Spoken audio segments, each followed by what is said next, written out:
Hello, my friends. Tonight is all about dollars and cents. First off, in this bag, I was able to get a few of these dollar coins. Like only four, though, in the last few weeks. Residential, do not care. Sacagawea, Philly. That's the one I'm looking for. Another Sacagawea, Philadelphia. The last coin is the Denver. But what you're looking for on these is what they call the Wounded Eagle. So we're looking at this. It will have a die crack raised portion that goes diagonally through the lower chest area of the eagle. This one is not it. There's about 100 of them known, and if you never find one where there's 100, there surely could be more. And that's not one either. So the dollar coins, total bust. That's fine. Now, talking about each of the Federal Reserve's banks that issue these Federal Reserve notes. This is Minneapolis, it's I. So, 2 weeks ago I got 9 of them in one weekend. Last weekend I got a couple more. So, we have Boston, which is A. B is New York. C is Philadelphia. D is Cleveland. E is Richmond. Don't see these around here very often. F is Atlanta. Usually see them often. In Chicago as well, G. H is St. Louis. I don't happen to see them around here all that often either. J is Kansas City. Where'd the H go? Oh, that was the H. So the I, which is Minneapolis. J is Kansas City. We really don't see them around here too often either. K is Dallas. And the final one of the 12 is San Francisco, the L. Took me about 3 weekends without going to the bank and asking for a roll of $100, or not a roll, but a bundle of $100, and to see if I could get them. So there's 12 of them, 12 different banks. I was able to do it in 3 weeks, which isn't too bad because it's one of those kind of things. Usually I see Chicago ones here about the most. Alright. Continuing about the dollar coins. Now y'all know my coin dealer, if you've been watching my lives, has had several of these dollar coins that are drilled. He's been selling them to me under melt, which is pretty good because if you go to APMEX, the big bullion dealer, and want to order dollar coins from them that are worse than cold, it says on the website some of them could be bent, they could have holes in them, they could be excessively worn out, whatever. But 1921 with a hole in it. It does have a mint mark. It's Denver, clearly Denver. And then this, 1923, very common, Philadelphia peace dollar.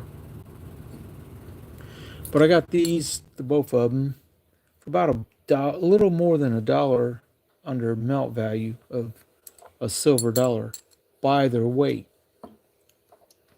Because these two weighed 52.6 grams. And I took what silver coin was worth per gram. You take, say, I just figured out using the half dollar, and they were like 11.66, I think, and you divide that by 12.5 grams, then you get the amount, about 93 cents per gram, a little over. So you take that 93 times 52.6, and you'll see these were over $1 under, just a little over $1 under melt. These are going in the tube. Bad thing is he only has 3 more of these left. After that, I don't know when I'll be able to get silver dollars that cheap again, because $24 is pretty cheap right now, considering how much silver is. Now, as I was saying, it's all about the dollars and cents. So I'm going to move this. And if you were here last time I went live a couple nights ago, had this coin glass tray, which is a nice green color. We'll set it down. And we're going to take the cents and search them and see if there's any copper or wheat cents in it. That's basically what I'm looking for. The other row I just opened a few weeks ago, because I've had this one. I got two of them at the same time. It had a Canadian cent in it, as well as 14, I believe it was, copper. So I got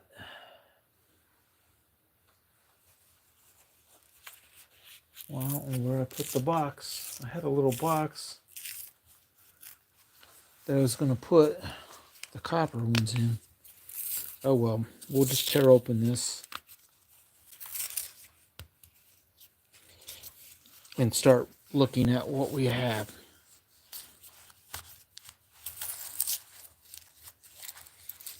I mean, the ender is a memorial, and it does look like it could be old enough to be a copper one. So we'll dump out about 3 or 4 of them and start looking, see what we get. Right off, that's no 2020. That's no copper one.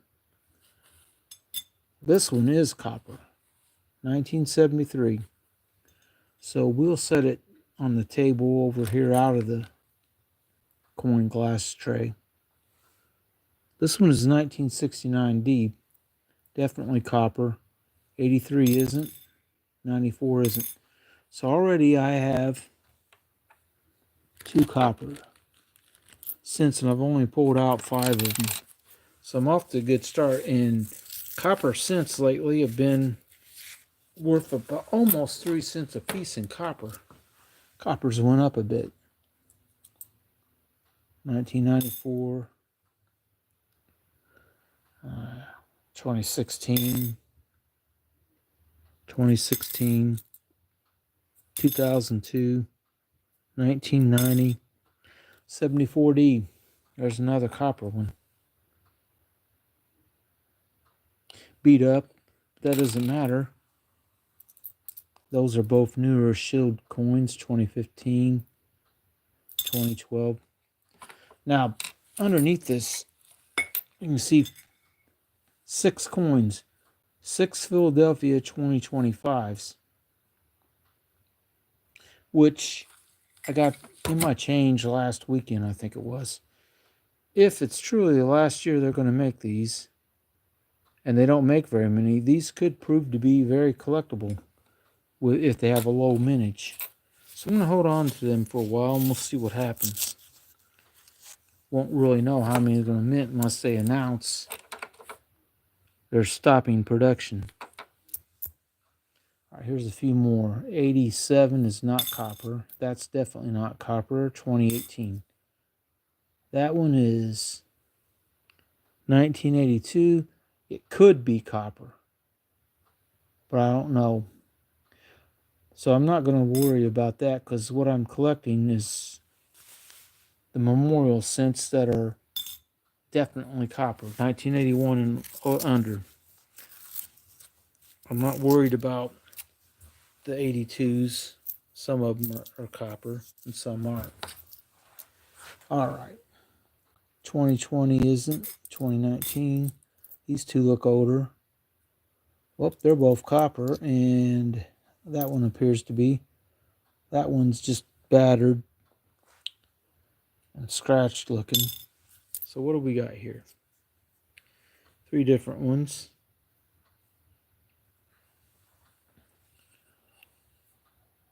'79 Denver, '76, and 1968.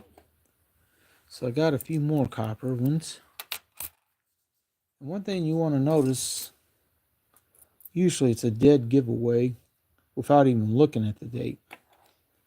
Look at this 2019, very flat looking. Then look at this, a lot more relief on it. So I'm at 6 coppers. I'm about 20 cents to go. No wheat cents, no foreign Panama coin, Canadian, whatever. And I say Panama, and you're like, what do you mean Panama? Well, there's an 82. It could be. That is very deteriorated, but it's a shield one. You can see it. That's probably been under the ground. 2000. That might be copper. Has an older look to it.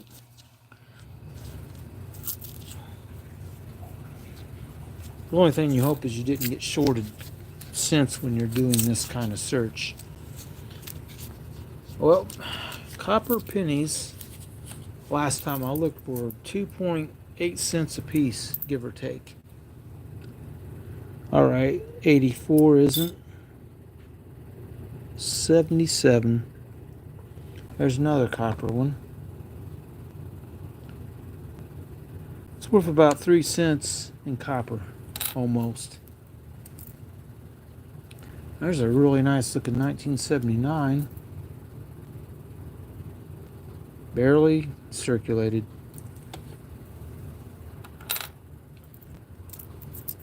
Well, actually, I'm looking for 2025 ones like this in case it's the last year they ever make sense, and they don't make very many. I got 6 of them in my change the other last weekend, I think it was. 2021, nothing. That could be copper. Turns out it is, and that might be copper as well. 1968.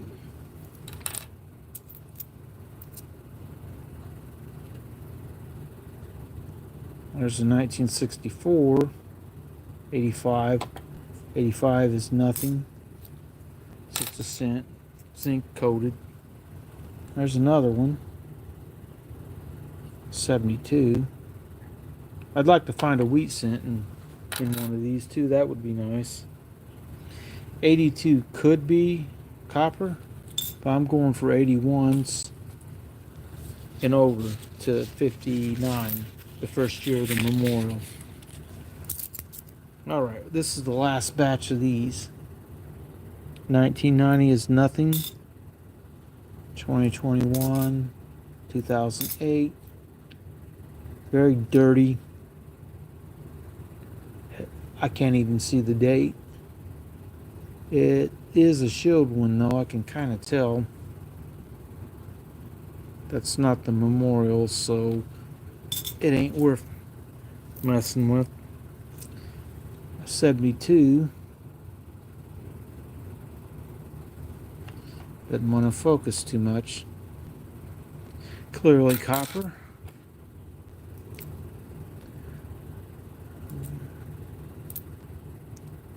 '94, '95, nothing.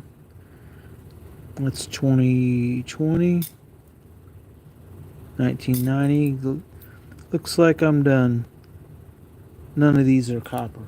So how many copper since the last one I found? 14 plus 1 Canadian. Let's see how many of these I found this time. These are all copper. No wheat cents. So there's 5, 12, 12 coppers. And this is almost worth as much as 50 cents by its weight in copper.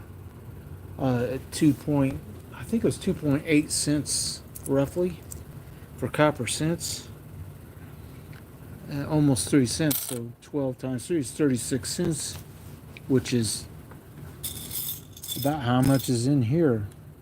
It's actually 38. So by their copper weight, these are worth as much as all those put together. But I mean, unless they change the laws, you really can't melt the copper. Be nice if you could, but anyway, what I've been doing with them for over a year, and we'll go ahead and move the coin glass out of the way for now. Put it somewhere where it won't fall off on the floor. This is all 1959 to 1981 copper cents. It's probably $6 or $7 worth. I don't even know, but it's nearly full to the top, and it's pretty heavy.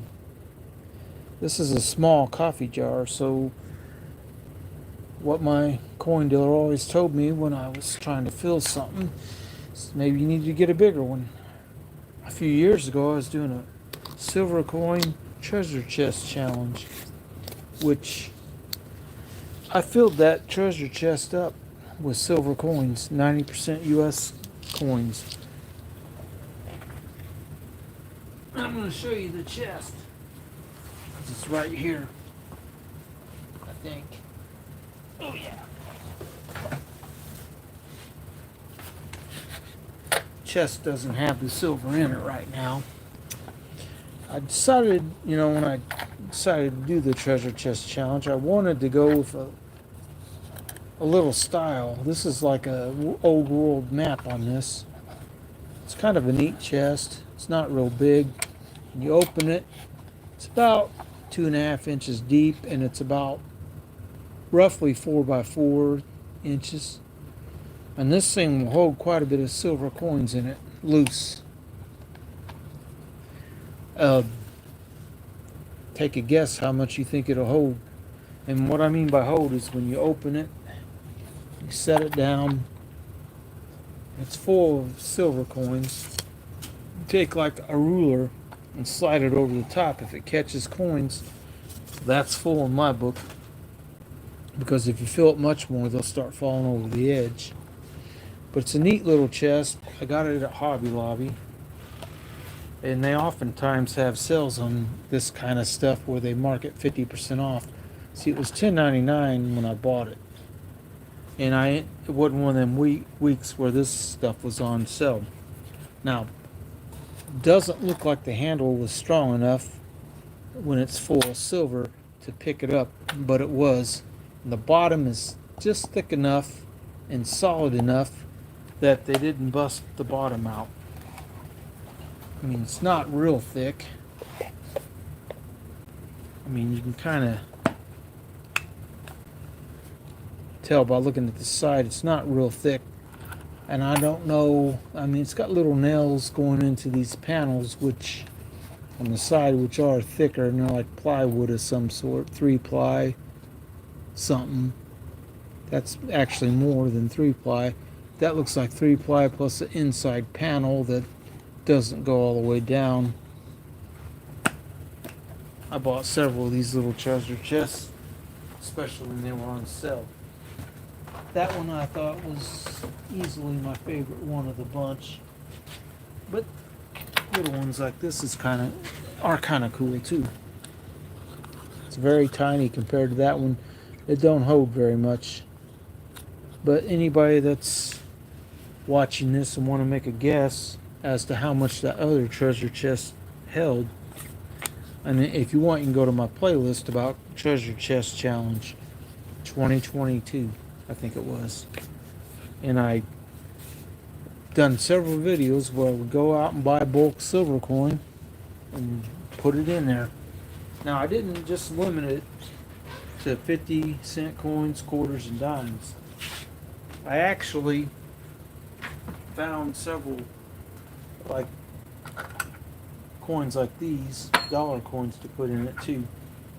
I think by the time I was done, there's about $16 worth of dollar coins, plus a bunch of random US junk.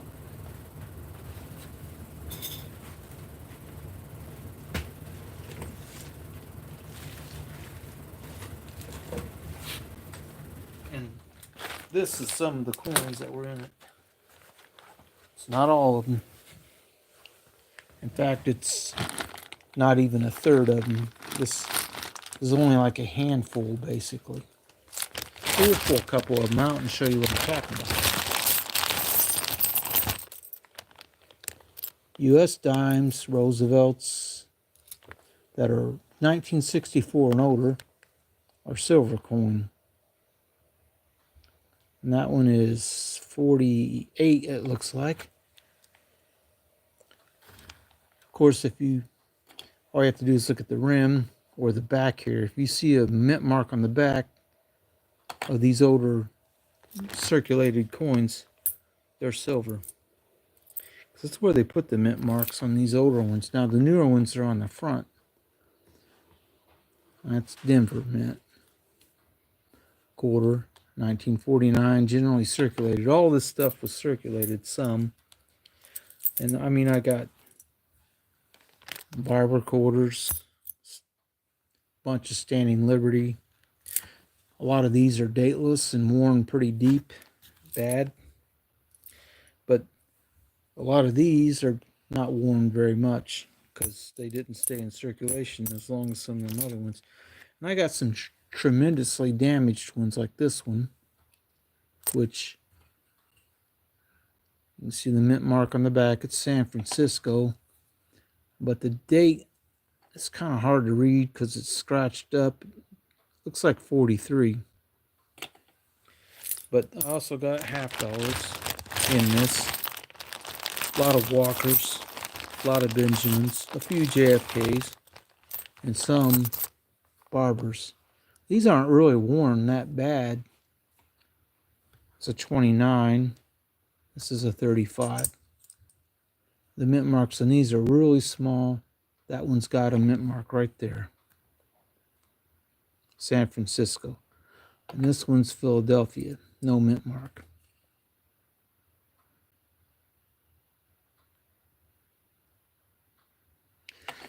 But I don't know if this bag has a Benjamin Franklin in it or not. I'll rifle through it real quick and see. Looks like a lot of Walkers in this bag. And Standing Liberties. A whole bunch of Mercury dimes that are worn out pretty bad.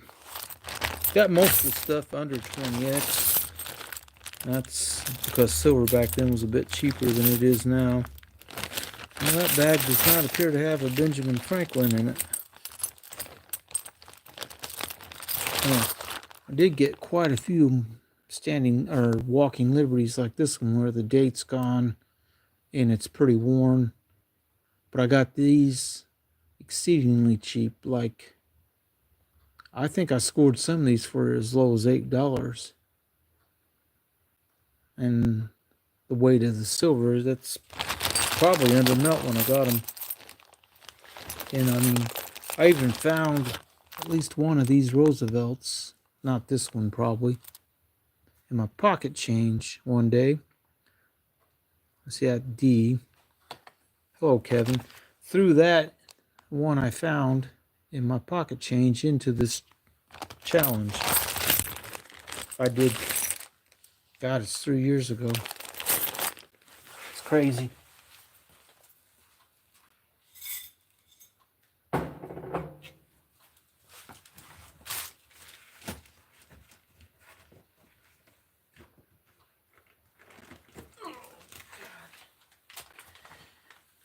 But I mean, since I'm talking about the treasure chest challenge, I have a playlist for it, and you can go watch it and see all the coins that I got for it. I got a few more of them in this bag, which I got a Benjamin Franklin and JFK one. On these, that's Philadelphia. The mint mark, if it's Denver, is underneath that. This one's a tiny mint mark at the top.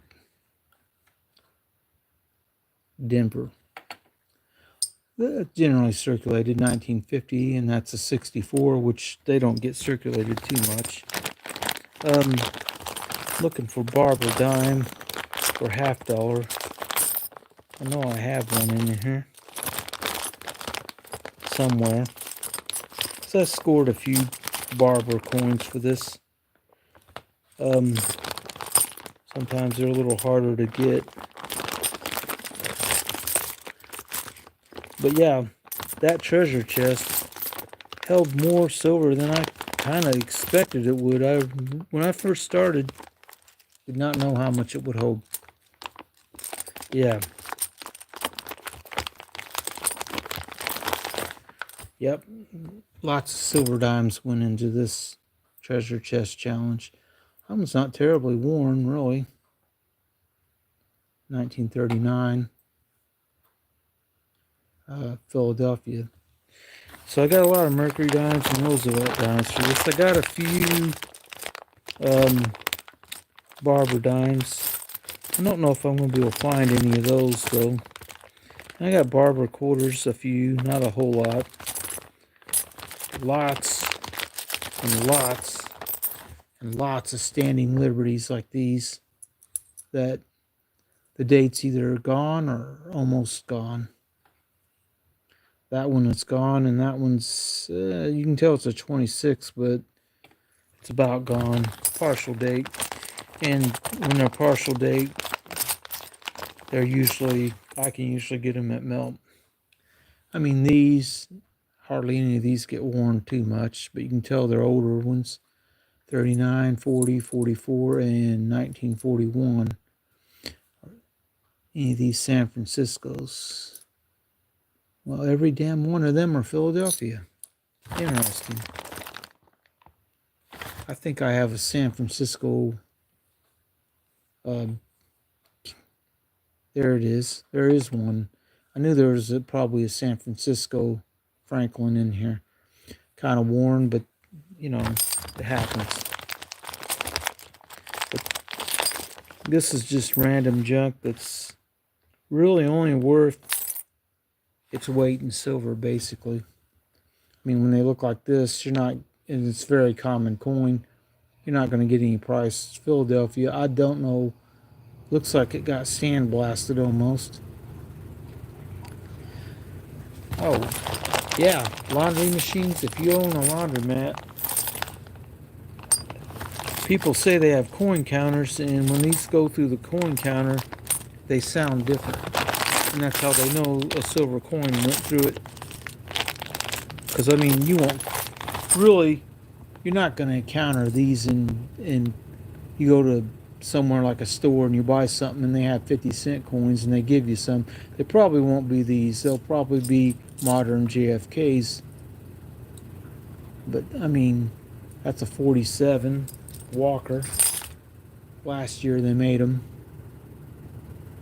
Not terribly worn, but it's so common. I mean, they made millions of them. It's Denver. So it's not, unless it's in really good shape, it's only worth about melt, maybe $1 over.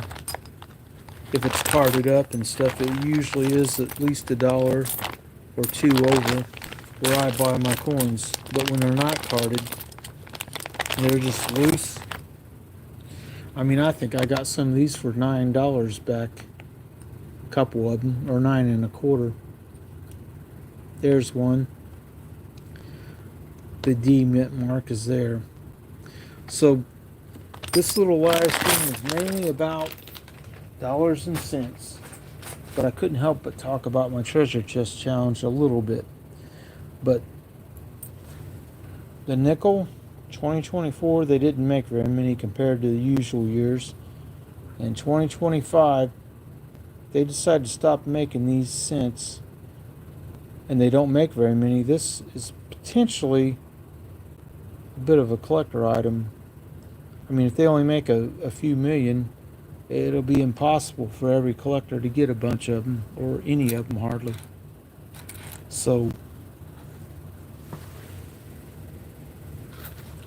these are the copper ones from the previous search, I believe. Because I had 2 rows of cents. Yeah, there's 14 in here. So I got 26 cents out of $1 of copper cents in 2 rows. Not a bad. And there 1 wheat cent, which I think was either this one, might have been that one, I don't remember. I think it was this one. It was worn some. But when I say Panama, I do mean Panama. That's what this is. I got this particular one in my change quite some time ago. It's kind of a cool looking design. Uncentesimal, or 1 cent, basically, 1980. And a few weeks back, well, a few months, I got this one, 1996. The back's a little different. This is Uncentesimo de Balboa. Just by looking, I mean, when I first got this one, it was, what country is this from? And then I flipped it over, and it says Republic of Panama, which I imagine we made these for them. It's the same size as a U.S. cent.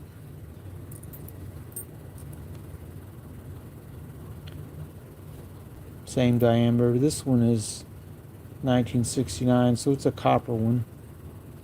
But it's got that black on it. It almost looks like someone played around with a Sharpie or something, but San Francisco Mint. San Francisco used to make a lot of coins for circulation, and then they stopped. I don't think they make any circulation coins anymore, but these from the late 60s into the early 70s, they made quite a few for circulation, but much less than Philadelphia and Denver did. That's kind of what I wanted to talk about. Pull this stuff over a little so I can settle this redstone back where it was. And I'm pretty much going to tell everyone to have a good night. And yeah, if you own a laundromat or any a car wash where they drop quarters into a thing and they get a certain amount of spray time, you can get silver that way. You know, if you search it. I mean, if I owned like a vending machine company and got change, you know, people bought stuff with money and they used change, I'd be searching them. You know, it's quick and easy to search quarters. All you have to do is look at the rim real quick. You see red, it's new. That's kind of dull looking, but it is a new quarter. The other ones that are silver,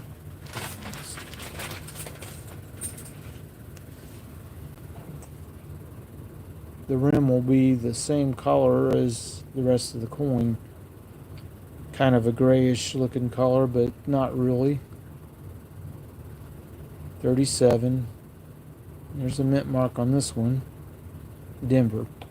So that's the quickest way to search something. If you get quarters from the bank or $50, just open the row and hold them like this and look at the rims. You can usually tell. Or you can search every coin if you want, but that takes a while. And you can't do that with cents because they made a lot of memorials that are mostly zinc with copper plating. Anything after 1982 is not copper. But in my change not that long ago. This is kind of a stunner, barely circulated. You can see mint luster on it when the light hits it right. See that spiral around the coin. Very low circulation. Unfortunately, not really worth very much, but it is worth at least 3 cents in copper almost. I need to check that so I can update my next video. That's pretty much what I have for tonight. Hope everyone has a good night. We'll see you next time.